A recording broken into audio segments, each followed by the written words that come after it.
আসসালামু আলাইকুম রহমতুল্লাহ। প্রিয় দিনী ভাই বোনের, আজকে আপনাদের সামনে গুরুত্বপূর্ণ একটি আমল তুলে ধরলাম, যে আমলের কারণে হযরত বেলাল রাদিয়াল্লাহু তাআলা আনহু হুজুর পাক সাল্লাল্লাহু আলাইহি সাল্লামের আগে জান্নাতে প্রবেশ করেছিলেন।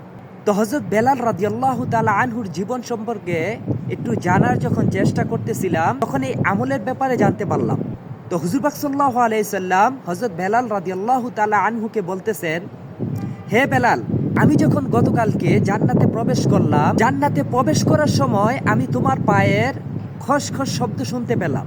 তুমি কি এমন আমল করলা যে আমার পূর্বেই তুমি জান্নাতে প্রবেশ করলা? তখন বেলাল রাদিয়াল্লাহু তাআলা আনহু বলেন, ইয়া রাসূলুল্লাহ, আমার যখন ওযু চলে যায়, আমার যখন ওযু থাকে না, তখন আমি সাথে সাথে ওযু করে প্রথমে 2 রাকাত নামাজ আদায় করে নিই, এবং আমার দ্বারা যখন কোনো গুনার কাজ হয়ে যায়, আমি যখন ভুল করে ফেলি, তখনও আমি সাথে সাথে ওযু করে নামাজ আদায় করে নিই।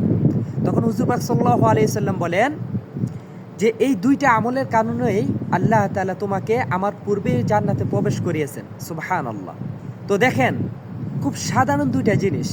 একটা হলো যখন আমরা ওযু করি, তখন ওযু করার সাথে সাথে প্রথমেই 2 রাকাত নামাজ আদায় করে নেব, এবং যদি আমাদের দ্বারা কোনো গুনার কাজ হয়ে যায়, কোনো খারাপ কাজ করে ফেলি, তখনও সাথে সাথে 2 রাকাত নামাজ পড়ে আল্লাহ তাআলার কাছে আমরা দোয়া চাইব, ক্ষমা প্রার্থনা করব। এই 2টা আমল যদি আমরা সবসময় করতে পারি, ইনশাআল্লাহ আমরাও আল্লাহ তাআলার কাছে আল্লাহ তাআলার গ্রহণযোগ্য বান্দা হতে পারবো। তো আল্লাহ তাআলা আমাদেরকে এই আমলগুলা করার তৌফিক দান করুক। আমিন।